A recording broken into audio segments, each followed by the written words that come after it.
मैं कई सालों बाद अपने घर लौटी थी। मैंने देखा कि मेरे कस्बे से रोज रात एक लड़की बंद फैक्ट्री की तरफ जाती और सुबह लौटती तो उसकी हालत ऐसी होती जैसे उसके साथ वो सब हुआ हो।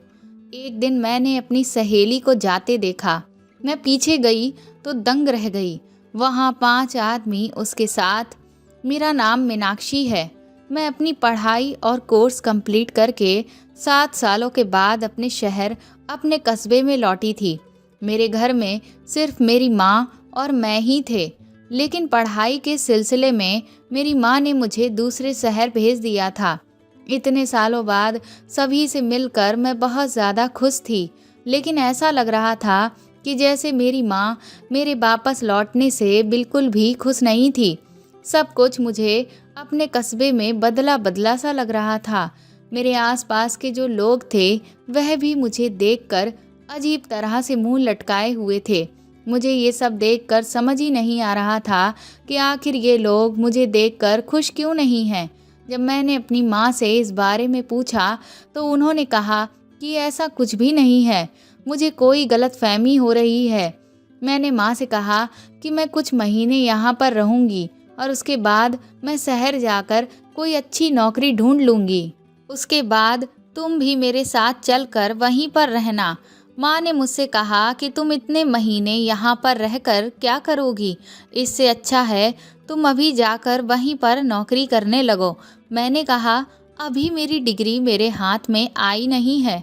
जब तक मेरी डिग्री मेरे हाथ में नहीं होगी कोई भी मुझे अच्छी नौकरी नहीं देगा। मेरी बात सुनकर माँ के चेहरे पर परेशानी की लकीरें आ गईं।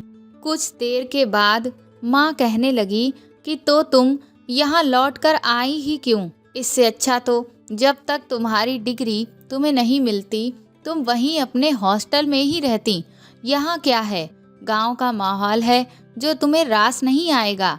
मैंने हंसते हुए माँ से कहा कैसी बातें कर रही हो माँ, सिर्फ 7 साल ही तो मैं शहर रहकर आई हूँ। उससे पहले तो बाकी के इतने साल मैंने इसी जगह पर ही तो बिताए हैं। तो भला मुझे ये जगह रास क्यों नहीं आएगी? माँ कहने लगी कि तू समझती नहीं है, जब शहर में रहने लग जाओ तो वहाँ की आदत पड़ जाती है। मैंने कहा पड़ जाती होगी जिन्हें पड़ती है, लेकिन मुझे ऐसी कोई आदत नहीं लगी है। मुझे तो यहाँ बहुत अच्छा लग रहा है। जो अपनापन मुझे यहाँ महसूस होता है वह वहाँ शहर में थोड़ी ना होता है। और फिर इतने सालों से मैं तुमसे दूर हूँ, कम से कम अब कुछ महीने तो तुम्हारे साथ रहूँगी। माँ ने कहा अच्छा ठीक है, मैं तेरे लिए खाना लेकर आती हूँ। न जाने क्यों मुझे अब ये लगने लगा कि ज़रूर ऐसी कोई बात है जिसे लेकर माँ बहुत ज़्यादा परेशान है और इसीलिए वह मेरे यहाँ आने से खुश भी नहीं है। जब मैंने खाना खा लिया तो मैंने माँ से कहा कि मैं अपनी सबसे अच्छी सहेली प्रिया से मिलने जा रही हूँ, तो माँ ने मुझे रोक दिया। माँ ने कहा अब शाम हो गई है, इसलिए घर से बाहर कदम नहीं रखना। मैंने कहा शाम ही तो हुई है, कौन सी आधी रात हो गई है, और फिर उसका घर तो 2 घर छोड़कर ही है, तो इसमें इतना परेशान होने वाली बात क्या है। लेकिन माँ ने मेरी एक भी ना सुनी और उन्होंने मुझे प्रिया के घर उससे मिलने जाने ही नहीं दिया। वह मुझसे बोली कि जब सुबह हो जाए तब तुम उससे मिलने चली जाना। माँ की इस तरह की अजीब जिद देखकर मुझे कुछ भी समझ नहीं आ रहा था। खैर मैं चुपचाप उस रात लेट कर सो गई। अगली सुबह जब मैं तैयार होकर प्रिया के घर जाने लगी तो माँ ने मुझे एक बार फिर से रोक दिया। मैंने कहा रात में तो तुमने कहा था कि सुबह मैं जा सकती हूँ, लेकिन अब तुम फिर मुझे रोक रही हो, आखिर बात क्या है? माँ ने कहा कोई बात नहीं है, तुम थोड़ी देर अंदर बैठो, मैं अभी बाहर से होकर जब आऊँ तब उसके बाद तुम प्रिया के घर जाना। मैं चुपचाप वहीं बिस्तर पर बैठ गई। थोड़ी देर के बाद जब माँ बाहर से आई तो मुझसे बोली कि जाओ अब तुम प्रिया से मिल आओ जाकर, लेकिन 10 मिनट से ज़्यादा वहाँ मत रुकना। मैंने कहा कि मैं इतने सालों बाद अपनी सहेली से मिलूंगी और सिर्फ 10 मिनट के लिए ही उससे बातें करूंगी। आज तो मैं उससे जी भर के ढेर सारी बातें करूंगी। जिसमें मुझे नहीं पता कि मुझे कितना समय लग जाएगा। मेरी इस बात पर माँ बुरी तरह से मुझ पर चिल्लाने लगी कि तू अब बड़ी हो गई है, इसलिए मेरी एक भी बात नहीं सुनती। मैंने तुझे कहा ना कि सिर्फ 10 मिनट के लिए बैठकर ही वहाँ से आ जाना। मैंने माँ से कहा कि आप मुझसे इस तरह की ज़िद क्यों कर रही हैं, तो उन्होंने मेरी बात का कोई जवाब नहीं दिया, बल्कि उल्टा रोने लगी। बोली, तू अब मेरी कोई बात नहीं मानती। माँ को रोता हुआ देखकर मुझे कुछ समझ नहीं आया, तो मैंने कहा कि ठीक है, मैं 10 मिनट बाद ही लौट आऊँगी। मैं प्रिया के घर गई। मुझे देखकर प्रिया हैरान रह गई और खुश होकर मेरे गले से लग गई। मैं उसके लिए चूड़ियाँ लेकर गई थी, जिन्हें देखकर वह बहुत खुश हो गई। उसकी छोटी बहन अब काफ़ी बड़ी हो गई थी। मैं वहीं बैठकर उससे बातें करने लगी, लेकिन न जाने क्यों प्रिया मुझे कुछ परेशान सी लग रही थी। मैंने उससे कहा कि मैं तुझे इतने सालों बाद मिली हूँ, पर तू मुझे देखकर खुश नहीं लग रही। आखिर बात क्या है? तो वह मुझसे कहने लगी, मीनाक्षी, तू यहाँ लौटकर आई ही क्यों? तू तो वहाँ आराम से शहर में पढ़ रही थी ना, तो तुझे यहाँ आने की ज़रूरत ही क्या थी? मैंने कहा कि कैसी बातें कर रही हो? मेरी पढ़ाई अब पूरी हो चुकी थी, तो मैंने सोचा कि अब मैं कुछ समय तुम लोगों के साथ बिताऊं। उसके बाद तो मुझे नौकरी के सिलसिले में दोबारा शहर जाना ही पड़ेगा। प्रिया कहने लगी, हाँ तो तुझे अभी भी वहीं रहना चाहिए था। ये सुनकर मैं बुरी तरह से झुंझला उठी। मैंने कहा, आखिर तुम लोगों को हो क्या गया है? मेरे यहाँ आने से कोई खुश ही नहीं है। उधर माँ है कि वह भी बार बार यही रट लगाए है कि मैं यहाँ क्यों आई, और तू भी मुझसे इसी तरह की बातें कर रही है। ऐसा लग रहा है जैसे तुम लोग तो मुझे चाहते ही नहीं हो, जबकि मैं तो तुम लोगों से मिलने के लिए कितनी उतावली थी।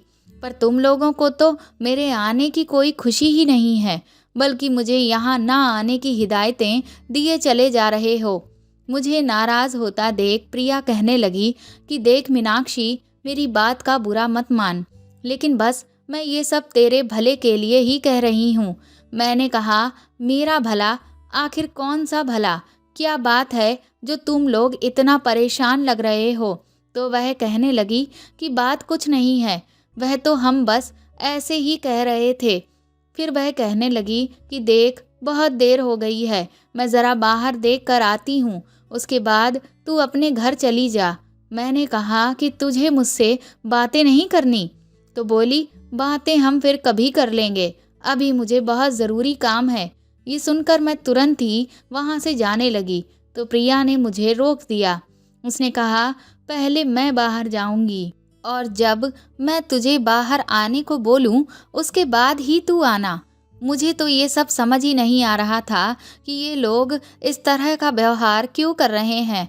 उधर जब मैं प्रिया के घर आने को थी, तब माँ ने भी यही कहा था कि पहले वह बाहर जाएगी, उसके बाद ही मुझे जाने को मिलेगा। और इधर जब मैं अपने घर जाने को हूँ, तब प्रिया भी यही कह रही है कि पहले वह बाहर जाएगी, उसके बाद ही उसके कहने पर मैं बाहर निकलूं। आखिर बाहर ऐसा क्या है? थोड़ी देर के बाद जब प्रिया ने बाहर आकर मुझे घर जाने को बोला, तो मैं बिना उससे बात किए गुस्से में अपने घर जाने लगी और आसपास अपनी नज़र दौड़ाने लगी। लेकिन बाहर तो मुझे ऐसा कुछ भी दिखाई नहीं दे रहा था जिससे मुझे किसी भी गड़बड़ का अंदेशा हो।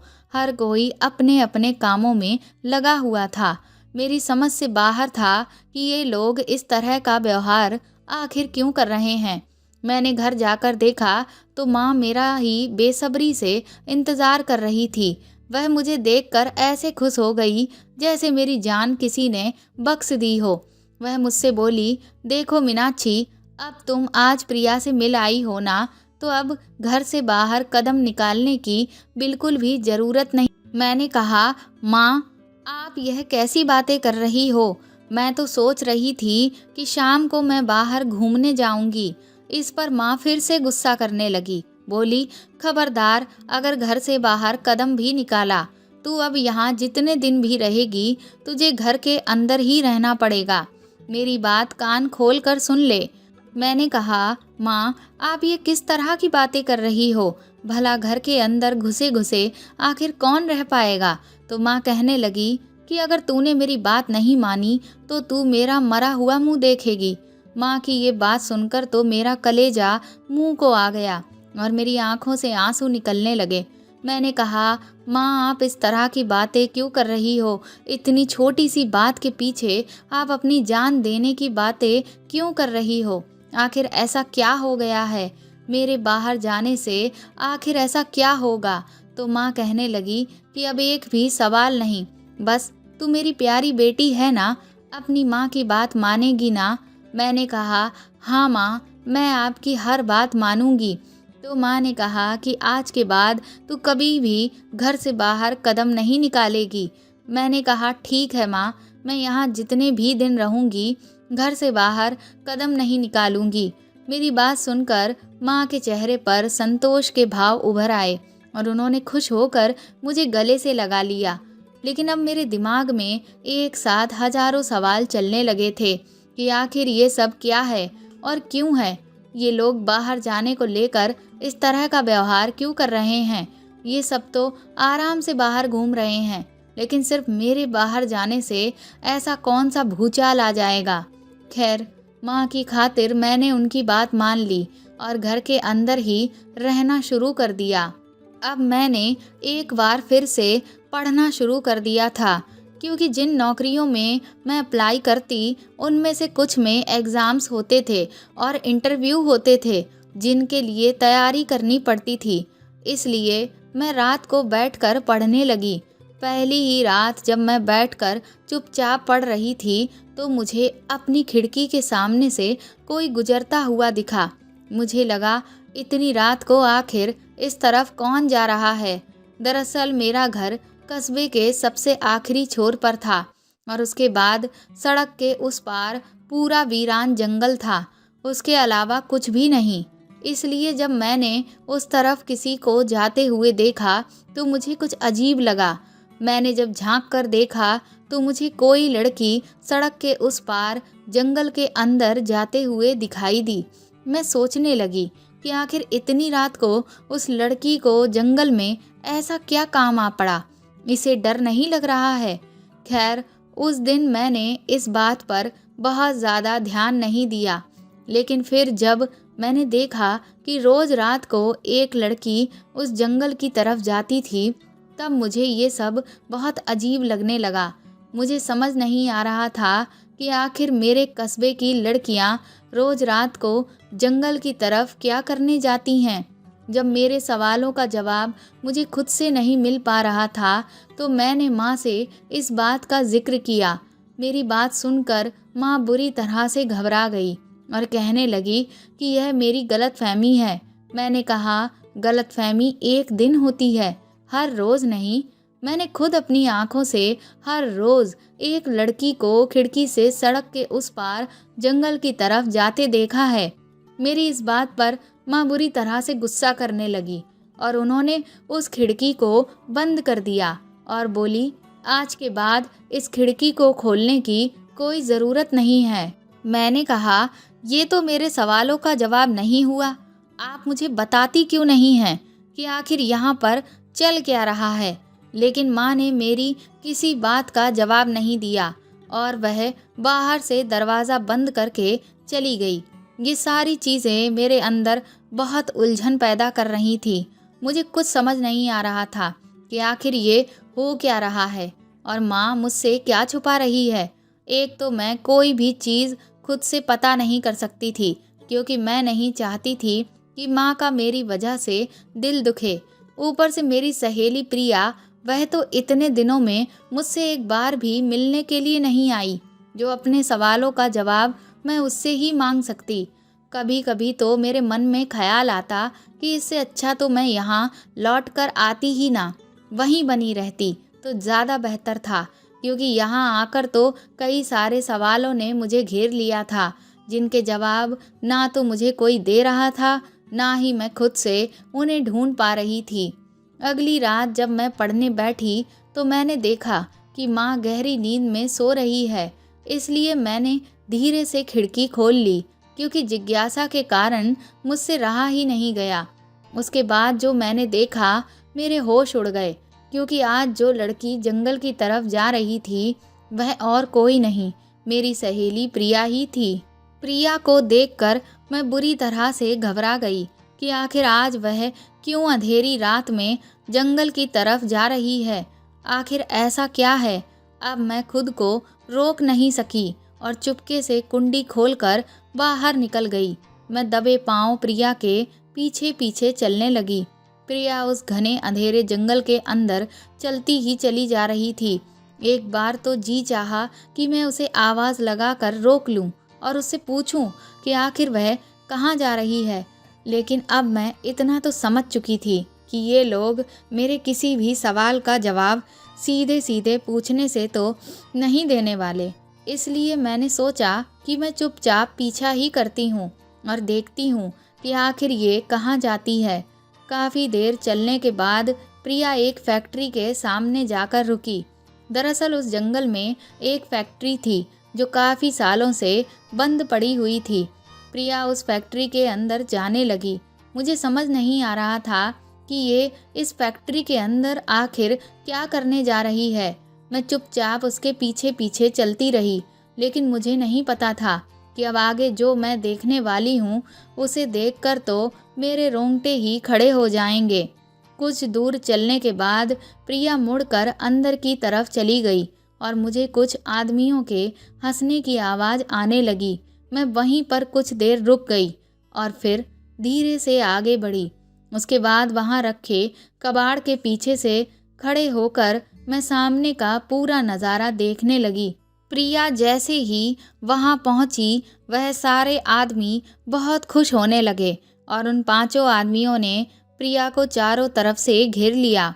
प्रिया उनके आगे बार बार हाथ जोड़ रही थी, लेकिन वह किसी जानवर की तरह उसे घूर घूर कर देख रहे थे और यहाँ वहाँ हाथ लगा रहे थे। वह बेचारी डरी सहमी सी बार बार उनके आगे गिड़गिड़ा रही थी।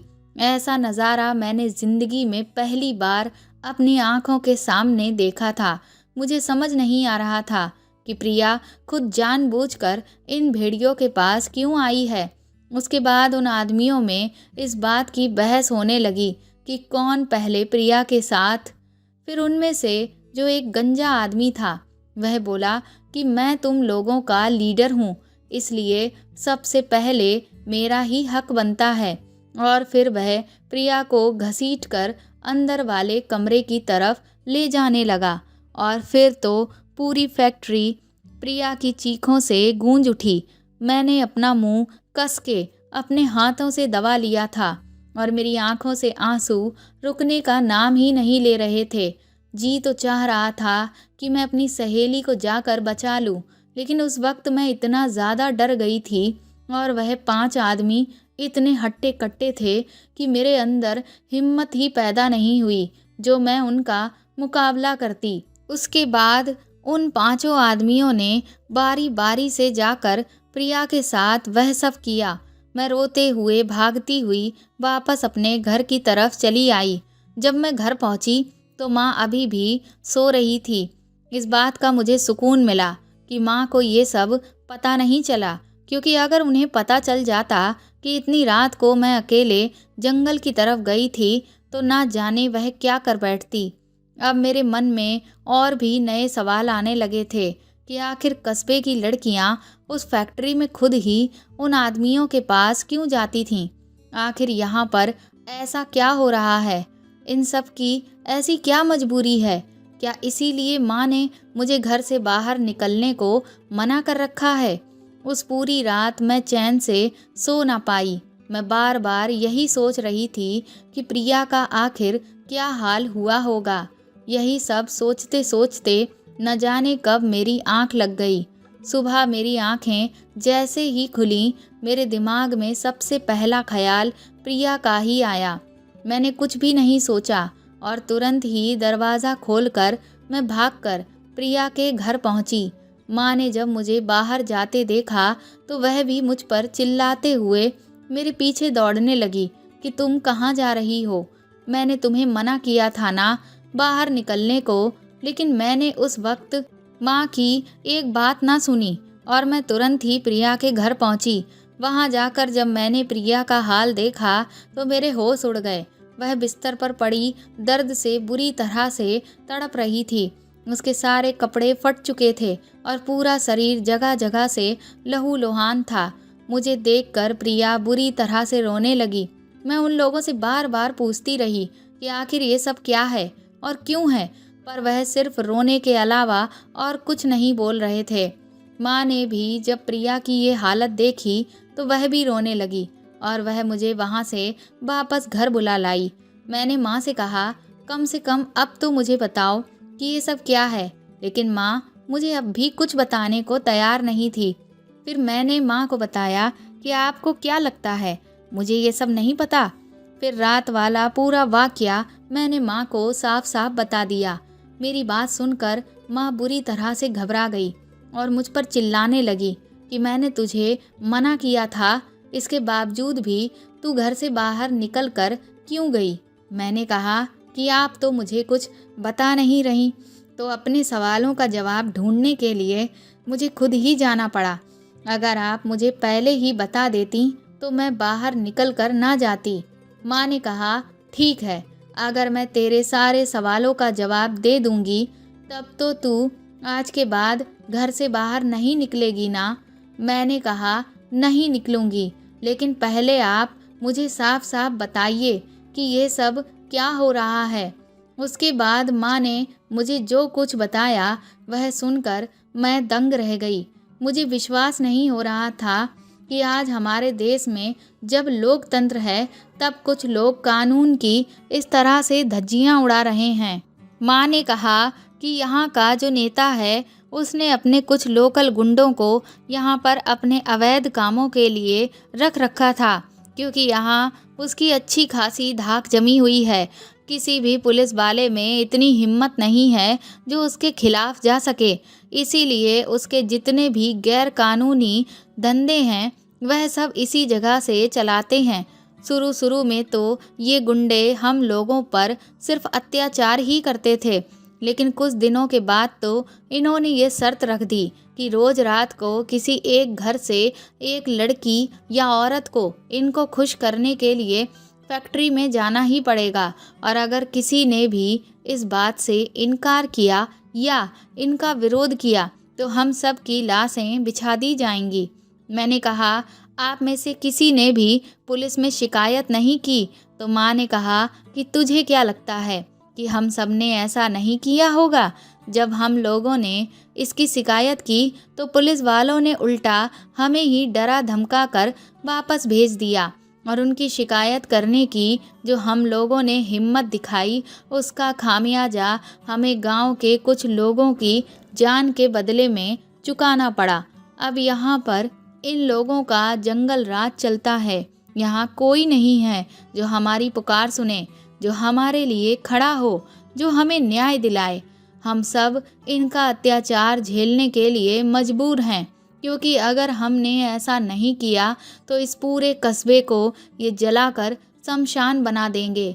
इसीलिए यहाँ की सभी औरतों ने अपने अपने घरों को बचाने के लिए ये फैसला लिया कि वह अपनी इज्जत को दांव पर लगाकर अपने घर वालों की जान की रक्षा करेंगी। ये सब सुनकर मेरे तो रोंगटे ही खड़े हो गए थे। आखिर ये सब क्या था? ऐसा अन्याय तो मैंने आज तक जीवन में कभी भी नहीं देखा था। मैंने माँ से कहा, लेकिन अगर कोई हमारी मदद करने वाला नहीं है तो क्या हम हाथ पर हाथ धरे बैठे रहेंगे और उनका ये वहशीपन झेलते रहेंगे? हमें खुद उनके खिलाफ खड़ा होना होगा और उन्हें जड़ से उखाड़ देना होगा। मेरी बात पर माँ मुझ पर बुरी तरह से चिल्लाने लगी। बोली, खबरदार, जो तूने कोई भी गलत कदम उठाया, तुझे क्या लगता है तू अकेली उनका मुकाबला कर लेगी? यहाँ कोई नहीं है जो उनका मुकाबला कर पाया हो और तू अकेली उन्हें जड़ से उखाड़ देगी। मैंने कहा, मैं अकेले ये काम नहीं कर सकती, लेकिन अगर हम सब मिलकर एक हो जाएं तो हम उन्हें हरा देंगे। माँ ने कहा, कौन सब? तुझे क्या लगता है कि यहाँ के लोग तेरा साथ देंगे? कोई तेरा साथ नहीं देने वाला। इसलिए चुपचाप घर के अंदर बैठ। जितने दिन यहाँ रहना है रह, और उसके बाद शहर के लिए चली जा और यहाँ वापस लौटकर कभी मत आना। मैंने माँ से कहा, लेकिन अन्याय को सहना सबसे बड़ा पाप होता है। माँ ने कहा, अपना ये किताबी ज्ञान मेरे सामने मत झाड़। जैसा मैंने कहा है बस वैसा ही कर, नहीं तो मेरी उस बात को ध्यान रखना। मैं उस रात एक भी पल चैन से ना रह पाई। मेरे अंदर गुस्से का ज्वालामुखी फूट रहा था। प्रिया का हाल बार बार मेरी आंखों के सामने आ रहा था। आखिर ये सब लोग ऐसा अन्याय कैसे बर्दाश्त कर सकते थे। अगली सुबह जब मैं अपनी टेबल को साफ कर रही थी तो मैंने खिड़की से देखा कि एक छोटा सा पिल्ला जिसके पैर में चोट लगी हुई थी, वह बेचारा चल भी नहीं पा रहा था। मुझे लगा कि ये सड़क के बीचों बीच में है, अगर कोई गाड़ी निकली तो कहीं वह इसे रौंद ना दे। इसलिए मुझसे रहा नहीं गया और मैं निकलकर घर के बाहर चली गई और उस पिल्ले को एक तरफ सड़क के बगल में रख दिया। लेकिन मैं जैसे ही खड़ी हुई मेरे तो होश ही उड़ गए। मेरे पीछे वही 5 गुंडे खड़े हुए थे जिन्होंने उस रात प्रिया के साथ, वह मुझे देखकर बहुत ही घिनौनी तरीके से अपने दांत निकाल रहे थे और मेरी तरफ देखते हुए बोले, ये तो हमें नया माल लग रहा है जिसके बारे में हमें तो पता ही नहीं था। आज तो मज़ा ही आ जाएगा। मैंने उन्हें चेतावनी दी कि अगर मेरी तरफ आगे बढ़े तो अच्छा नहीं होगा, लेकिन वह मुझसे नहीं डरे। वह मेरी तरफ आगे बढ़ने लगे। मैंने भागना शुरू किया और घर के अंदर जाकर अंदर से दरवाज़ा बंद कर लिया, पर वह मेरा दरवाज़ा पीटते ही चले जा रहे थे। मुझे कुछ भी समझ नहीं आ रहा था कि आखिर मैं क्या करूं। बाहर से बहुत ही वाहियात बातें करते जा रहे थे, जिसे सुनकर मेरे अंदर डर और ज़्यादा बढ़ता चला जा रहा था। लेकिन फिर मुझे यही लगा कि अगर आज मैं भी इनसे डर गई तो कस्बे के लोगों में और मुझ में कोई फ़र्क नहीं रहेगा। इन लोगों की हिम्मत आज इसीलिए इतनी बढ़ चुकी है क्योंकि यहाँ के लोगों ने कभी भी इनका मुकाबला नहीं किया। कुछ ही देर में वह लोग दरवाज़ा तोड़कर घर के अंदर आ गए और मुझे आवाज़ें दे देकर यहाँ वहाँ ढूंढने लगे। लेकिन मैंने भी अब ठान लिया था कि मैं इन्हें आज सबक सिखाकर ही रहूँगी। जैसे ही उन्होंने मुझे अपने सामने खड़ा देखा, वह मेरी तरफ किसी भूखे भेड़िए की तरह दौड़े। मैंने तुरंत ही पीछे से प्लेट में भरी हुई मिर्च उठाकर उन 5 के ऊपर उड़ेल दी। उन सब की आंखें मिर्च के तीखेपन की वजह से जलने लगीं। वह बुरी तरह से बिलबिलाने लगे और यहाँ वहाँ दौड़ने लगे। उसके बाद मैंने पास में ही रखा हुआ मिट्टी का तेल उठाया और उन सब के ऊपर उड़ेलने लगी। अपनी पूरी ताकत से मैं जितना तेल उन लोगों के ऊपर डाल सकती थी उतना मैंने डाला और उसके बाद मैंने माचिस की तीली जलाकर उन लोगों के ऊपर फेंक दी और वह यहाँ वहाँ जलने लगे, जिसकी वजह से वह बुरी तरह से तड़पने लगे और घर के बाहर दौड़ने लगे। इतनी देर में मेरे घर के बाहर मेरे कस्बे के लोग इकट्ठे हो चुके थे। जब उन लोगों ने देखा कि मैंने अकेले उन 5 का ये हाल कर दिया था तो उनके अंदर भी हिम्मत आ गई और जैसे ही वह 5 बाहर निकले उन सब ने उन्हें पीटना शुरू कर दिया। सभी ने मिलकर मार मार कर उनका कचूमर निकाल दिया। लेकिन ना जाने कहाँ से तभी पुलिस आ गई और वह हम सबको डरा धमका कर उन 5 को वहाँ से बचा कर ले गई। मैंने कस्बे के लोगों से कहा कि आप लोगों ने आज जो हिम्मत दिखाई है, अगर पहले दिन ही दिखाई होती तो जो कुछ आज तक आपने झेला है वह कभी आपको झेलना नहीं पड़ता। ऐसे लोगों की हिम्मत तभी बढ़ती है जब वह देख लेते हैं कि सामने वाला हमसे डर गया है। लेकिन हमें कभी भी अन्याय के आगे झुकना नहीं चाहिए, बल्कि डटकर मुकाबला करना चाहिए। मैं तुरंत ही एक बहुत भारी भीड़ लेकर पुलिस थाने में गई और उन 5 के खिलाफ रिपोर्ट लिखने का पुलिस पर दबाव बनाया।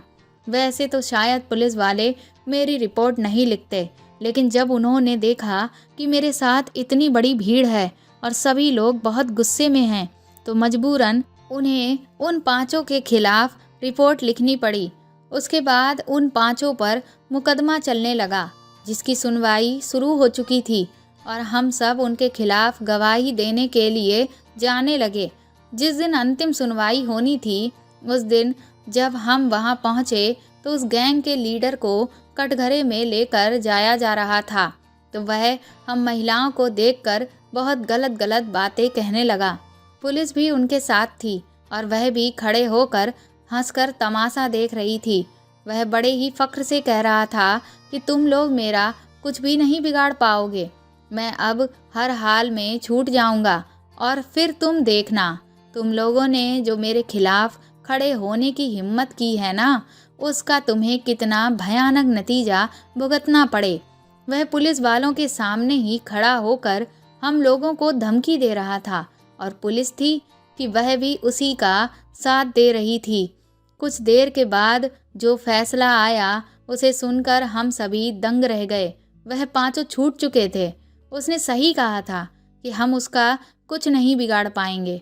हम सब हताश निराश होकर वापस अपने अपने घरों को लौट आए। अब सब लोग यही कहने लगे कि हमने इतना कुछ किया लेकिन उसका कोई नतीजा नहीं निकला। कानून से मदद मांगने का हमें क्या सिला मिला?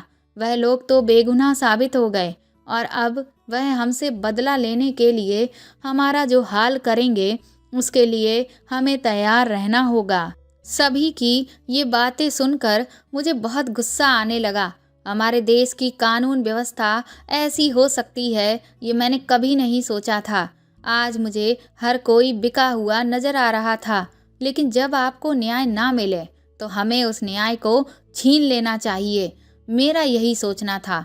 मैंने सभी से कहा कि हम अब हाथ पर हाथ धरकर नहीं बैठ सकते।